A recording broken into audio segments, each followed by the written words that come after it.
মাদানী চ্যানেলের দর্শক শ্রোতা, ঈদ মানে আনন্দ, ঈদ মানেই খুশি। আসুন এই খুশির দিনে আমরা কিছু মনোরম দৃশ্য দেখি এবং স্মরণ করি, যা দাওয়াত ইসলামের 3 দিনের সুন্নতে ভরা ইজতেমা। দাওয়াত ইসলামের পক্ষ থেকে 4, 5, 6 মার্চ 2020 বাংলাদেশের রাজধানী ঢাকাতে 3 দিনের সুন্নতে ভরা ইজতেমা অনুষ্ঠিত হয়, যেখানে হাজার হাজার আশিকানে রসুল অংশগ্রহণ করার সৌভাগ্য অর্জন করেন। বুধবার সকালে কোরআনে পাকের তেলাওয়াতের মাধ্যমে এই ইজতেমা শুরু করা হয়। তারপর হামদ ও নাত শরীফ পাঠ করা হয়। ইজতেমায় গুরুত্বপূর্ণ বিষয়াদের উপর সুন্নতে ভরা বয়ান করা হয়। ইজতেমায় অংশগ্রহণকারী আশিকানে রসুলকে নামাজের পদ্ধতি শেখানোর পাশাপাশি সুন্নাত ও আদব শেখানো হয়। 5 ওয়াক্ত নামাজ জামাত সহকারে আদায়ের পাশাপাশি তাহাজ্জুদ, ইশরাক ও সাস্ত আওয়াবিনের নামাজ আদায় করা হয়েছে। ইজতেমার শেষে আল্লাহ তাআলার জিকির, তাসাব্বুরে মদিনা, বিশেষ দোয়া করা হয়। অতঃপর জুমার নামাজ আদায় করা হয় এবং সালাতু সালামের মাধ্যমে এই মহত্বপূর্ণ ইজতেমার সমাপ্তি হয়। ইজতেমার পর অনেক আশিকানে রসুল সরাসরি 3 দিন, 12 দিন, 1 মাসের মাদানী কাফেলায় সফর করার সৌভাগ্য অর্জন করেন। আসুন এই সুন্নতে ভরা ইজতেমার কিছু মনোরম দৃশ্য দেখি। ইজতিমা হবে ঢাকায়, ইজতিমা হবে ঢাকায়, ইজতিমা হবে ঢাকায়, ইজতিমা হবে ঢাকায়।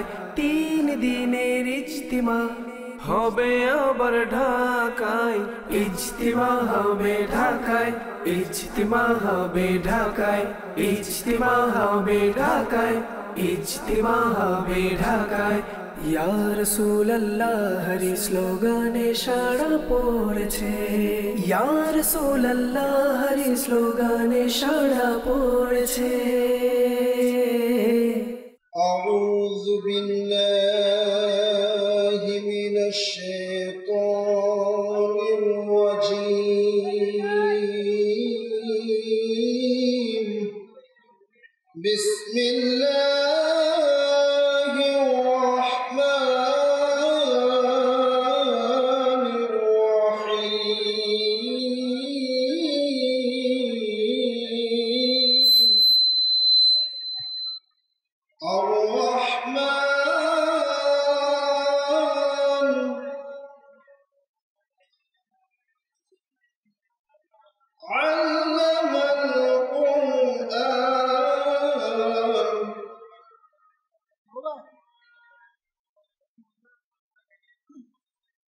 خلق الإنسان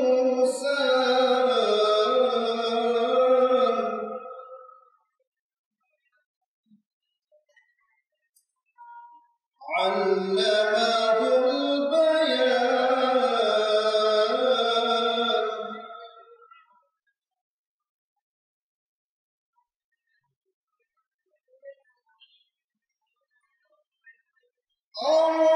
الرحمن علم القرآن خلق الإنسان علمه البيان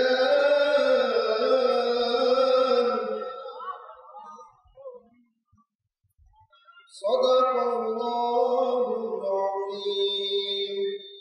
যা কিছু এই পৃথিবীতে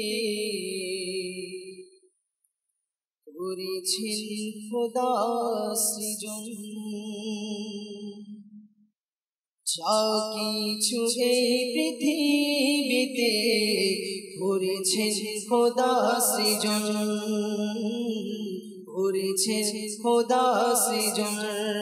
যা কিছু এই পৃথিবীতে করেছেন খোদা সৃজন।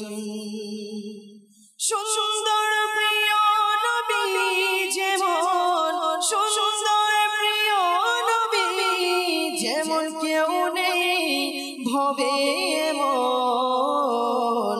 সুন্দর প্রিয় নবী যেমন কেউ নেই ভবে এমন, কেউ নেই ভবে এমন।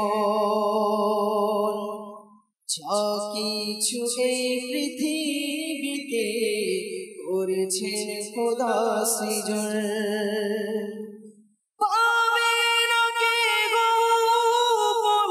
তোমার প্রিয় নবী পাবে না কে গো তোমার প্রিয় নবী তোমার মতো সুন্দর তোমার মতো সুন্দর ওগো হয়নি কেহ সৃজন যা কিছু পৃথিবীতে করেছেন খোদা সৃজন যা কিছু পৃথিবীতে করেছেন খোদা সৃজন ইয়া রাসূলুল্লাহ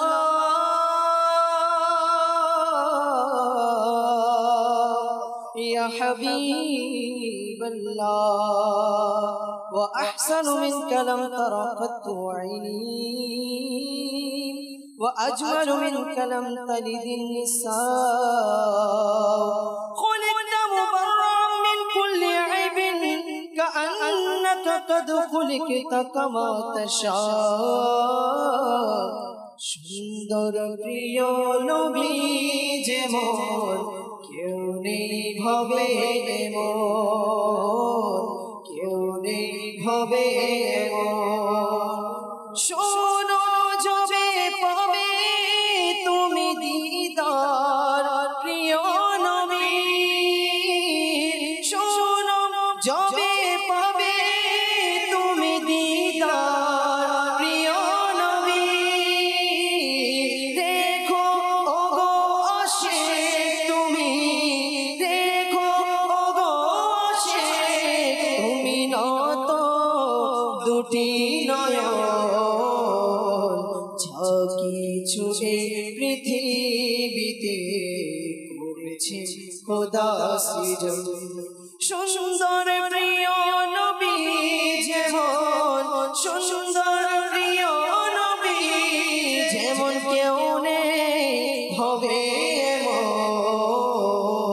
সুন্দর প্রিয় নবী যেমন কেউ নেই হবে এমন আশিকানে রসুলের মদনী সংগঠন দাওয়াতে ইসলামের 3 দিনের সুন্নত ভরা ইজতেমার সুন্নত ভরা বয়ান আর সুন্নত ভরা বয়ানের বিষয় হচ্ছে নামাজের গুরুত্ব সেই সকল সৌভাগ্যবান নিয়মিত 40 দিন পর্যন্ত ফজর ও ঈশার নামাজ জামাত সহকারে আদায় করে তাকে জাহান্নাম ও মুনাফিকি থেকে মুক্ত করে দেয়া হয় যেমনটি খাদিমে নবী হযরত সৈয়দুনা আনাস রাদিয়াল্লাহু তাআলা আনহু তে বর্ণিত প্রিয় নবী হুজুরে আরবি সাল্লাল্লাহু তাআলা আলাইহি ওয়াসাল্লাম ইরশাদ করেন যে ব্যক্তি 40 দিন ফজর ও ঈশার নামাজ জামাত সহকারে পড়লো আল্লাহ তাবারক ওয়া তাআলা তাকে দুটি মুক্তি দান করবেন আর তা হচ্ছে এক আগুন থেকে জাহান্নামের আগুন থেকে আর দুই নিফাক থেকে অর্থাৎ মুনাফিকাত থেকে তো প্রিয় ইসলামী ভাইরা আজকে আমরা যারা দাওয়াতি ইসলামের 3 দিনের সুন্নত ভরা ইজতিমায় আমরা অংশগ্রহণ করেছি আসুন না নিজেকে বিবেকের পাল্লায় বিবেকের মিজানে আমরা একটু বিবেকের মানদণ্ডে নিজেকে পরিমাপ করে নেই ওজন করে নেই আমরা কি এখনো মুমিন হতে পেরেছি নাকি আমরা এখনো মুনাফিকাতের অন্তর্ভুক্তই রয়েছি নিশ্চিত কবিরের মধ্যে খণ্ডিত হয়েছে একদা আমার প্রিয় নবী হুজুর নূর সাল্লাল্লাহু তাআলা আলাইহি ওয়াসাল্লাম সিদ্দিক আকবর রাদিয়াল্লাহু তাআলা আনহুর হাতে আমার প্রিয় নবী সাল্লাল্লাহু আলাইহি ওয়াসাল্লামের একটি আংটি দিয়ে ইরশাদ করলেন হে আবু বকর সিদ্দিক এটার উপর তুমি লা ইলাহা ইল্লাল্লাহ লিখিয়ে নিয়ে আসো সিদ্দিক আকবর রাদিয়াল্লাহু তাআলা আনহু সেটা নিয়ে গিয়ে সেটার উপর লা ইলাহা ইল্লাল্লাহ মুহাম্মাদুর রাসূলুল্লাহ সাল্লাল্লাহু আলাইহি ওয়াসাল্লাম লিখিয়ে নিয়ে আসো যখন আংটি রাসূল করিম সাল্লাল্লাহু আলাইহি ওয়াসাল্লামের দরবারে পেশ করা হলো তখন সেটার উপর লিখেছিল লা ইলাহা ইল্লাল্লাহ মুহাম্মাদুর রাসূলুল্লাহ। হুজুর নূর সাল্লাল্লাহু আলাইহি ওয়াসাল্লাম ইরশাদ করলেন, হে আবু বকর, আমি তো তোমাকে শুধু লা ইলাহা ইল্লাল্লাহ লিখতে বলেছি, তুমি এর সাথে আমার নামও লিখিয়ে দিয়েছো, আর ওই আমার নামের পাশে আমি তোমার নামও দেখতেছি। তখন আবু বকর সিদ্দিক রাদিয়াল্লাহু তাআলা আনহু বললেন, ইয়া রাসূলুল্লাহ সাল্লাল্লাহু আলাইহি ওয়াসাল্লাম, আমি আপনার নামকে আল্লাহ পাকের নামের পাশে বসিয়েছি এই জন্য, কেননা আমি এটা আমার ভালো লাগছে না, আমার এটা মন থেকে আসতেছে না যে আল্লাহ পাকের নাম থাকবে আর আখিরি নবীর নাম থাকবে না। আমার নবী করিম সাল্লাল্লাহু আলাইহি ওয়াসাল্লামের নাম আল্লাহ পাকের নামের পাশে থাকবে না, এটা আমি ভালো মনে করি নাই, যার কারণে আমি আপনার নামটা আল্লাহ পাকের নামের সাথে আমি সংযুক্ত করে দিয়েছি। ইয়া রাসূলুল্লাহ, আমি তো আমার নামটা ওখানে আংটিতে বসাই নাই। আর এই কথাগুলো চলাকালীন সময়ের মধ্যে হযরত জিবরিল আমিন আলাইহিস সালাম আমার প্রিয় নবী সাল্লাল্লাহু আলাইহি ওয়াসাল্লামের দরবারে উপস্থিত হয়ে গেলেন, আর এভাবে বলতে লাগলেন, ইয়া রাসূলুল্লাহ সাল্লাল্লাহু আলাইহি ওয়াসাল্লাম, আল্লাহ পাক আমাকে পাঠিয়েছেন এবং এটা ইরশাদ করেছেন যে সিদ্দিকে আকবর রাদিয়াল্লাহু তাআলা আনহু আপনার নামকে আমার নাম থেকে আলাদা করতে রাজি হয়নি, তো আমি আল্লাহ সিদ্দিকে আকবরের নামকে আপনার নাম থেকে আলাদা হওয়াটা আমিও সন্তুষ্ট হই নাই, আমিও সিদ্দিকে আকবরের নামকে আপনার নামের পাশে সংযুক্ত করে দিয়েছি। সিদ্দিকে আকবর রাদিয়াল্লাহু তাআলা আনহু আমার নামের পাশে আপনার নাম বসিয়েছে, আর আমি আপনার নামের পাশে সিদ্দিকে আকবর রাদিয়াল্লাহু তাআলা আনহুর নামকে বসিয়ে দিয়েছি। সুবহানাল্লাহ। প্রিয় ইসলামিক ভাইয়েরা এবং মাদানী চ্যানেলের দর্শক শ্রোতা, আমরা যারা আজকে ইজতিমার মধ্যে এসেছি, আমরা এটা জানতে পারলাম যে সাইয়েদনা সিদ্দিকে আকবর রাদিয়াল্লাহু তাআলা আনহু আমার প্রিয় নবী সাল্লাল্লাহু আলাইহি ওয়াসাল্লামকে কেমন মহব্বত করতেন। আল্লাহ পাকের নাম আছে, এটার পাশে আমার প্রিয় নবী সাল্লাল্লাহু আলাইহি ওয়াসাল্লামের নাম থাকবে না, এটা আমার সিদ্দিকে আকবর রাদিয়াল্লাহু তাআলা আনহু এটা সহ্য করেন নাই, এটা পছন্দ করেন নাই। আর আল্লাহ তাআলা আমার প্রিয় নবী সাল্লাল্লাহু আলাইহি ওয়াসাল্লামের প্রতি এই মহব্বত দেখানোর কারণে আবু বকর সিদ্দিক রাদিয়াল্লাহু তাআলা আনহুর নামকেও আমার প্রিয় নবী সাল্লাল্লাহু আলাইহি ওয়াসাল্লামের নামের পাশে সংযুক্ত করে দিয়েছেন। আমরা আমাদের আমলি জিন্দেগি পরিবর্তন, এই আমলি খতম করি। দাওয়াত ইসলামের এই ইজতেমার মকসদ কি?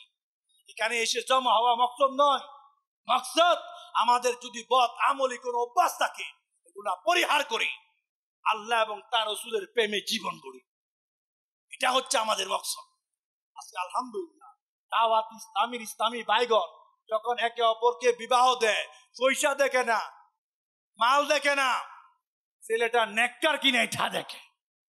কারণ গুনাহগার স্বামী জাহান্নামে, নেককার মেয়ে জান্নাতে। গুনাহগার মেয়ে জাহান্নামে, নেককার স্বামী জান্নাতে। আমরা ক্ষণিকের এই বন্ধন চাই না, আমরা জান্নাত ও স্বামী স্ত্রীর এই বন্ধন থাকুক এটা কামনা করি। লং লাইফ, যার শেষ নাই, এটা কামনা করি। এই বদ আমলি গুলো খতম করি। বর্তমানে আরেকটা বদ আমলির শিকার হচ্ছে আমাদের মৃত মা বাপ, আমাদের মৃত আত্মীয় স্বজন, আমাদের মৃত ভাই বেড়া। পয়সা আছে 2 দিন 3 দিন ফ্রিজের মধ্যে রেখে দিছে, এটা কি? আরে নুরানি আকা বলতেছে বন্দা যখন মারা যায়, হাদিসের সারমর্ম, মৃত ব্যক্তিকে তাড়াতাড়ি দাফন করো।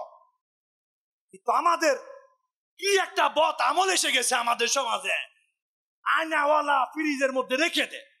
আপনাকে যদি এই ফ্রিজ ভর্তি করে রাখা হয়, আপনি কতক্ষণ থাকতে পারবেন? 1 ঘন্টা? শীত লাগবে কিনা? কথা বলে। নিজে কষ্ট বরদাস্ত হবে না, কেন নিজের বৃদ্ধ মাকে বাপকে কষ্ট দিই। দুবাই দিকে আসতে, এই তুই আইলি কি হবে এখানে? তোর জন্য বাপকে কষ্ট দিবি, তুই আয়া কি করবি এখানে? এই মা বাপ তো এখন নেকির মুহতাজ। ছেলের উচিত মার জন্য, বাপের জন্য বেশি থেকে বেশি নেক ইবাদত করা, দান হায়াত করা, নেক আমল করা। এখন ছেলে বলে আমি আসবো, রেখে দাও। এই বেটা, তোর মা বাপ তোর এই জন্ম দিয়েছে, তোর মা বাপ তোর এই জন্য বড় লালন পালন করেছে, ফ্রিজের মধ্যে রেখে মা বাপকে কষ্ট দিবা? এটা যেন একটা ফ্যাশনে গেছে আমাদের দেশে, এটাকে পরিহার করা দরকার। তা আমরা জীবিত অবস্থায় মা বাপের কষ্ট বরদাস্ত করি না, মরার পরও কেমনে মা বাপকে কষ্ট দেয়? আল্লাহ তাআলা বুঝার তৌফিক দান করুন। আলহামদুলিল্লাহ, দাওয়াত ইসলামী ওয়ালা চাই।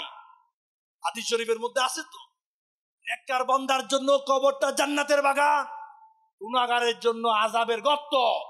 এই জন্য নেককার ব্যক্তির সবার উচিত মারা গেলে তাড়াতাড়ি দাফনের ব্যবস্থা করা। আজকে আমাদের সমাজে একটা খারাপ রসম হয়েছে, আরেকটা খারাপ রসম বেআমল, বদ আমল, যেটা বেশি শিকার আমাদের সমাজে। মেজরিটি ইসলামী ভাই ফানির মতো টাকা খরচ করে গুনাহ ভরা অনুষ্ঠান, কিন্তু অনেক ভাই আছে যার উপর হজ ফরজ হয়ে গেছে, হজ করে না। তো মাইয়া বিয়া দেব, ও ভাই মাইয়া বিয়া দেওয়ার চাইতে বড় ফরজ তোমার হজ। মাইয়া বিবাহ দেওয়ার সময় টাকা লাগে না, যৌতুক লাগে না। আমরা আপনি যারা বলি আমি খুশি খুশি, মেয়ের বিয়াতে 10 লাখ টাকা খরচ করি, যে বাপ খরচ করে তার উচিত, তার ফরজ মেয়ের বিবাহ চিন্তা না করে প্রথমে আল্লাহর ঘর মক্কা মদিনায় হজ করে আসা। আজকে বাংলাদেশে মেজরিটি মানুষের উপর, মেজরিটি না হলে অনেক মানুষের উপর হজ ফরজ হয়েছে। বলে আমি যুবক, এত তাড়াতাড়ি কেন হজ কর? আমার মা করে নাই, আমার বাপ করে নাই। দেখো ভাই, হজ এটা মা বাপের সাথে সম্পৃক্ত না, এটা হচ্ছে দৌলতের উপর সম্পৃক্ত, মালের উপর সম্পৃক্ত। কিন্তু আমরা বুঝি না। অনেকে আছে হচ্ছে হজ ফরজ, এ করে আসি উমরা।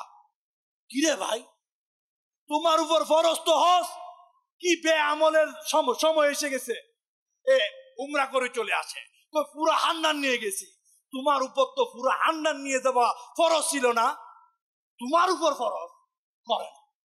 একটু চিন্তা করি, আজকে মুসলমানের বেআমলের আরেকটা বড় দিক তাওয়াক্কুলের অভাব। আল্লাহর উপর তাওয়াক্কুল, বসের উপর তাওয়াক্কুল, চুরি ডাকাতির উপর, 2 নাম্বারের উপর। যে আল্লাহ আমাকে সৃষ্টি করেছে, ওই আল্লাহ হচ্ছে আমার আপনার উত্তম রিজিক দাতা। আল্লাহ আমাদের সবাইকে বুঝার তৌফিক দান করুন। প্রিয় ইসলাম, একটি হাদিস শরীফ, আরেকটি যেটা বেশি বদ আমলের শিকার, নুরানি আকা নবী মুহাম্মদ রাসূলুল্লাহ সাল্লাল্লাহু তাআলা আলাইহি ওয়াসাল্লাম ইরশাদ করতেছে এভাবে, যখন তোমাকে ওই ব্যক্তি বিবাহের প্রস্তাব পাঠায় যার ধার্মিকতা, চরিত্র তুমি সুন্দর করে, অর্থাৎ তার সবকিছু সুন্দর, ধার্মিকতা, চরিত্র সুন্দর, এরকম যদি কেউ তোমাকে অর্থাৎ বিবাহ প্রস্তাব দেয়, তাহলে তার সাথে বিবাহ দিয়ে দাও। যদি তা না করো, তাহলে জমিনে ফিসাদ, ফিতনা এটা সৃষ্টি হয়ে যাবে। আজকে আমাদের সমাজে বড় একটা বেআমলি মুসলমানের মধ্যে, কন্যা সন্তান বিবাহের উপযুক্ত হয়েছে, তারপরে বিবাহ দেয় না। তো আমার মেয়ে এটা করবে, ওইটা করবে, আখের বাপের নাক কাটা যায়, ঠিক কিনা বেটি? ভাইয়ের ইজ্জত চলে যায়। কারণ আমার নবীর হাদিস যদি পালন করি, কেন বিবাহ দেয় না? বরের পয়সা নাই, বাড়ি নাই, গাড়ি নাই, বড় অট্টালিকা নাই, ভালো ব্যাংক ব্যালেন্স নাই, অথচ আমার নবী সাল্লাল্লাহু তাআলা আলাইহি ওয়াসাল্লাম, যিনি জান্নাতের, যাকে বলে তুমি জান্নাতি, সে জান্নাতি হয়ে যায়। এই নবী বলতে দিনদার, ধার্মিকতা, ভালো চরিত্রের লোক যদি বিবাহের প্রস্তাব দেয়, তাকে বিবাহ দিয়ে দাও। আর আমরা বলি খারাপ, আমাদের মাইন্ড বলে তার অর্থ অবস্থা তেমন ভালো না। অনেকের অর্থ অনেক ভালো, সে ক্যাসিনোতে গিয়ে জুয়া খেলে। অনেকের অর্থ অনেক ভালো, সে আপনার মেয়েকে আপনার বোনকে রেখে পর নারীর সাথে রাত কাটায়। এই ধরনের মালদার কি ভালো? ধার্মিকতা, দিনদার, আল্লাহওয়ালা, নবী প্রেমিক, আমার নবীর হাদিসের উপর আমরা আমল করি। বেআমলি এত ছড়াই গিয়েছে, নবীর হাদিসের উপর আমল নাই। তার গাড়ি বাড়ি আছে কিনা দেখি, সে ভালো কিনা দেখি না, সে কি সুদখোর। আজকে সুদখোরকে এত বড় বড় ফ্যাটকে নিজের বোন দিয়ে দেয়, মেয়ে দিয়ে দেয়, তো দরকার কি? পয়সা আছে, পয়সা কি ইসলাম? পয়সা কি সব কিছু? কোথায় যাচ্ছি আমরা? পয়সার জন্য এই সুদের কারবারের মধ্যে চাকরি নে, পয়সার জন্য সুদ কারবারিতে টাকা লাগাই। আমরা কোথায় যাচ্ছি? আর আমরা কোথায় যাচ্ছি? যে নবী পাথর খেয়েছে আমাদের জন্য, আমরা সুদ খাওয়ার জন্য?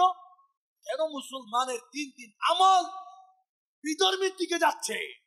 এই সুদ মানুষকে শোষণ করে, তছনছ করে দেয়। আর আমরা বলি না আমার টাকা দরকার। ও ভাই, আল্লাহ বলে আমি তোমাকে পরীক্ষা করব, তোমার কর্ম ভালো না খারাপ। আর আমরা বলি না আমার টাকা চাই। কিসের টাকা? টাকা কোনো ব্যক্তির কবরে যায় নাই, যাবে না, কিন্তু নেক আমল তার সাথে কবরে সঙ্গী হয়েছে। 3 দিনের ইজতিমায়ে পাক হচ্ছে ঢাকাতে, 3 দিনের ইজতিমায়ে পাক হচ্ছে ঢাকাতে, 3 দিনের ইজতিমায়ে পাক হচ্ছে ঢাকাতে, হচ্ছে ইজতিমায়ে পাক হচ্ছে ঢাকাতে।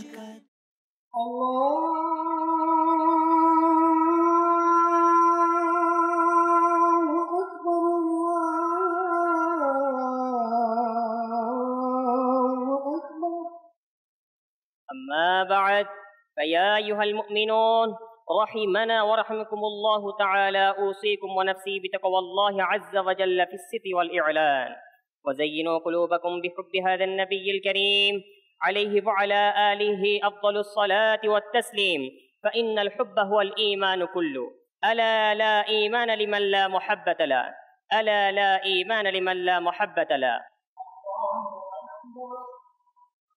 3 দিনের ইজতিমায়ে পাক হচ্ছে ঢাকাতে, 3 দিনের ইজতিমায়ে পাক হচ্ছে ঢাকাতে, 3 দিনের ইজতিমায়ে পাক হচ্ছে ঢাকাতে, হচ্ছে ইজতিমায়ে পাক হচ্ছে ঢাকাতে। মদিনা শরীফের দিকে ধ্যান করে আমরা কয়েকবার দুরূদ শরীফ পাঠ করলে আসসালাতু ওয়াসসালামু আলাইকা ইয়া রাসূলুল্লাহ, আসসালাতু ওয়াসসালামু আলাইকা ইয়া হাবিবাল্লাহ। আল্লাহ আল্লাহ আল্লাহ আল্লাহ আল্লাহ আল্লাহ আল্লাহ আল্লাহ আল্লাহ আল্লাহ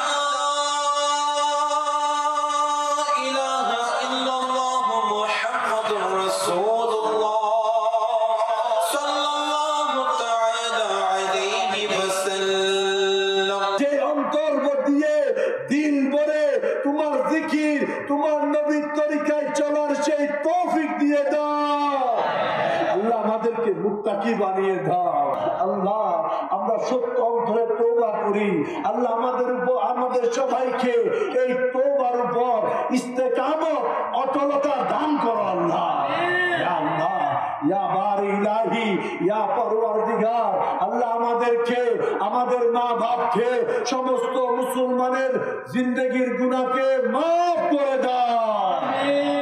मुस्तफा जाने रहमत पे लाखों सलाम, शम्अ बज़ में हिदायत पे लाखों सलाम, बुलंदी क़ल्ब में अज़मते मुस्तफा सैयदी आला हज़रत पे लाखों सलाम, मुझसे खिदमत के कुदसी कहे हर रज़ा